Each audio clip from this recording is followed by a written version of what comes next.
Hello friends, कैसे हैं आप? मैं आपका होस्ट आशु आपका आपके अपने फेवरेट यूट्यूब चैनल दी मिस्ट्री हब में हार्दिक स्वागत करता हूं। तो फ्रेंड्स, अगर आपको इस तरह की वीडियो पसंद आती है तो प्लीज लाइक करें, शेयर करें और चैनल को सब्सक्राइब करना ना भूलें। तो फ्रेंड्स, ज्यादा टाइम ना लेते हुए स्टार्ट करते हैं। वीडियो पर लास्ट तक बने रहिए। हमारे सूरज का जन्म, यह कहानी अरबों साल पहले की है, जब अंतरिक्ष के अंधेरे में एक नया तारा उभरने वाला था। अंतरिक्ष के अंधेरे से एक शानदार तारे का जन्म हुआ। यह तारा, जो बाद में हमारा सूरज बना, एक विशाल नेबुला से उत्पन्न हुआ था। अरबों साल पहले गैस और धूल का एक विशाल बादल, जिसे नेबुला कहा जाता है, अपने ही गुरुत्वाकर्षण के कारण सिकुड़ गया। यह नेबुला, जो कई प्रकाश वर्ष चौड़ा था, धीरे धीरे अपने केंद्र की ओर खींचने लगा। जैसे ही यह बादल सिकुड़ा, यह तेज और तेज घूमने लगा, जैसे कोई स्पिनिंग फिगर स्केटर अपनी बाहों को अंदर खींच रहा हो। इस घूर्णन ने बादल को एक डिस्क के आकार में बदल दिया, जिसमें अधिकांश सामग्री केंद्र की ओर खींच गई। इस घूमते हुए बादल का केंद्र गर्म और सघन होता गया। जैसे जैसे यह केंद्र और अधिक सघन होता गया, तापमान भी बढ़ता गया और यह एक चमकदार गोला बन गया। अंततः कोर पर दबाव और तापमान इतना तीव्र हो गया कि परमाणु संलयन प्रज्वलित हो गया। यह संलयन प्रक्रिया हाइड्रोजन एटॉमिकों को हीलियम में बदलने लगी। हाइड्रोजन परमाणु हीलियम में जुड़ गए, जिससे अविश्वसनीय मात्रा में ऊर्जा निकली और आसपास के अंधेरे को रोशन किया। यह ऊर्जा, जो प्रकाश और गर्मी के रूप में निकली, ने हमारे सूरज को एक चमकता हुआ तारा बना दिया। हमारा सूरज, एक चमकता हुआ तारा का जन्म हुआ। यह तारा, जो अब हमारे सौर मंडल का केंद्र है, ने अपने चारों ओर के प्लैनेटों और अन्य खगोलीय पिंडों को आकार देने में महत्वपूर्ण भूमिका निभाई। तारा निर्माण की यह प्रक्रिया हमारे सूरज के लिए अद्वितीय नहीं है। ब्रह्मांड में अनगिनत तारे इसी प्रकार के नेबुला से उत्पन्न होते हैं। ब्रह्मांड के विशाल विस्तार में अनगिनत तारे समान ब्रह्मांडीय नर्सरी में प्रज्वलित होते हैं। ये नर्सरी, जहां नए तारे जन्म लेते हैं, ब्रह्मांड के विभिन्न कोनों में पाई जाती है। फिर भी हमारे लिए हमारे सूरज का जन्म अद्वितीय महत्व की घटोत्कच थी। ये तारा, जो अब हमारे जीवन का स्रोत है, ने पृथ्वी पर जीवन के विकास के लिए आवश्यक ऊर्जा प्रदान की। इसने हमारे सौर मंडल की शुरुआत को चिह्नित किया और पृथ्वी पर जीवन के उद्भव के लिए मंच तैयार किया। हमारे सूरज का जन्म न केवल एक खगोलीय घटोत्कच थी, बल्कि यह हमारे अस्तित्व की कहानी का भी एक महत्वपूर्ण हिस्सा है। सूरज की घड़ी अरबों सालों से समय का हिसाब। आज हमारा सूरज लगभग 4.6 अरब वर्ष पुराना है। मोटे तौर पर अपने अनुमानित 10 अरब साल के जीवन काल के आधे रास्ते पर यह हमारे ग्रह को प्रकाश और गर्मी प्रदान करते हुए चमकता है। लेकिन हम सूरज की उम्र कैसे जानते हैं? वैज्ञानिकों ने खगोलीय पिंडों की आयु निर्धारित करने के लिए बहुत ही अच्छे तरीके विकसित किए हैं। एक तरीका है उल्का पिंडों का अध्ययन करना, जो प्रारंभिक सौर मंडल के प्राचीन अवशेष हैं। इन उल्का पिंडों के भीतर रेडियोधर्मी तत्वों का विश्लेषण करके वैज्ञानिक उनकी आयु की गणना कर सकते हैं, जो सूर्य की आयु का एक करीबी अनुमान प्रदान करता है।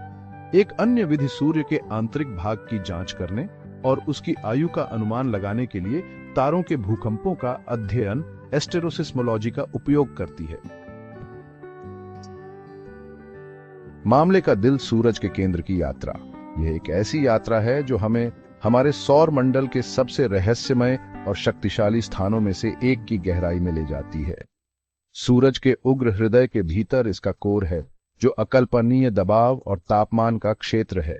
यह कोर, जो लगभग 27 मिलियन डिग्री फ़ारेनहाइट तक गर्म हो सकता है, एक विशाल परमाणु भट्टी की तरह काम करता है। यहाँ तापमान 15 मिलियन डिग्री सेल्सियस तक बढ़ जाता है और दबाव समुद्र तल पर पृथ्वी के वायुमंडल से 200 बिलियन गुना अधिक है। यह दबाव और तापमान का संयोजन ही है जो परमाणु संलयन को संभव बनाता है। इन चरम स्थितियों के तहत हाइड्रोजन परमाणु लगातार हीलियम एटॉमिकों में बदल रहे हैं, जिससे सूर्य को शक्ति मिलती है। यह प्रक्रिया, जिसे परमाणु संलयन कहा जाता है, सूर्य के कोर में ऊर्जा का मुख्य स्रोत है। यह परमाणु संलयन प्रक्रिया वह इंजन है जो सूर्य की चमक को संचालित करता है और पृथ्वी पर जीवन के लिए आवश्यक ऊर्जा प्रदान करता है। बिना इस प्रक्रिया के सूर्य एक ठंडा और अंधकारमय तारा होता। हर सेकंड सूर्य लगभग 600 मिलियन टन हाइड्रोजन को हीलियम में परिवर्तित करता है।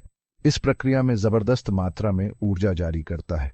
यह ऊर्जा इतनी विशाल है कि यह पृथ्वी पर जीवन को बनाए रखने के लिए पर्याप्त है।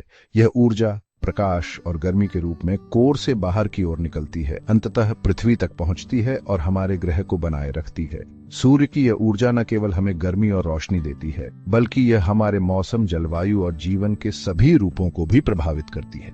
यह एक निरंतर प्रक्रिया है जो अरबों वर्षों से चल रही है और आगे भी चलती रहेगी।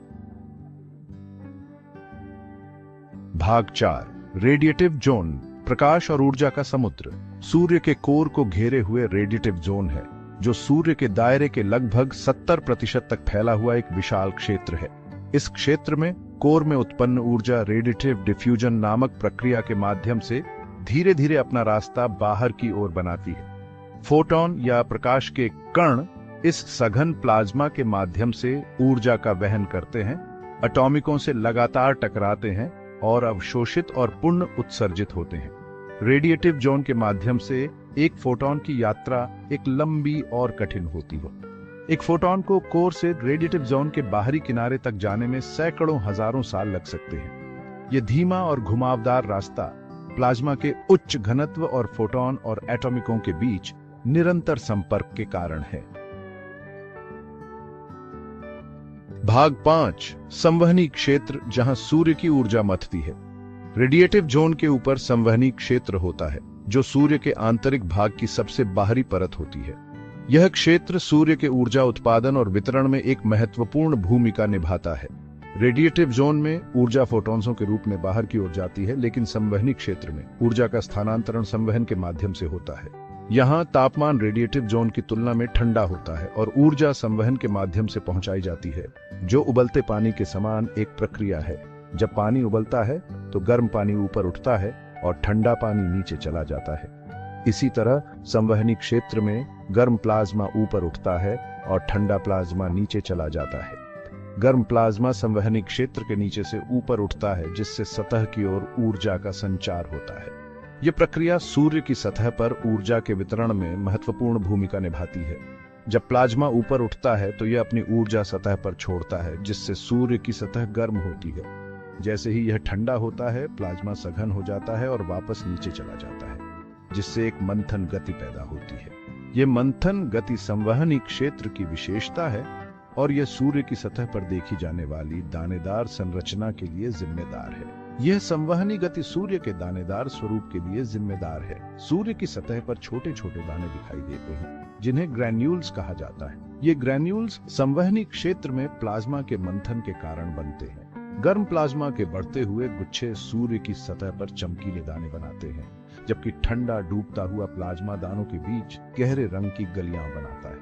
यह प्रक्रिया निरंतर चलती रहती है, जिससे सूर्य की सतह पर हमेशा एक गतिशील और बदलती हुई संरचना बनी रहती है। प्लाज्मा का यह निरंतर मंथन सूर्य के आंतरिक भाग से उसके वायुमंडल में ऊर्जा के परिवहन में महत्वपूर्ण भूमिका निभाता है। यह प्रक्रिया न केवल सूर्य की सतह को गर्म रखती है, बल्कि सूर्य के वायुमंडल में भी ऊर्जा का संचार करती है। इस प्रकार संवहनी क्षेत्र सूर्य की ऊर्जा उत्पादन और वितरण प्रणाली का एक महत्वपूर्ण हिस्सा है, जो हमारे सौर मंडल के जीवन को बनाए रखने में मदद करता है। अगर आपको यह वीडियो अच्छा लगा हो तो इसे लाइक करें, अपने दोस्तों के साथ शेयर करें और चैनल को सब्सक्राइब करना बिल्कुल मत भूलें। चलिए मिलते हैं अगले वीडियो में। धन्यवाद।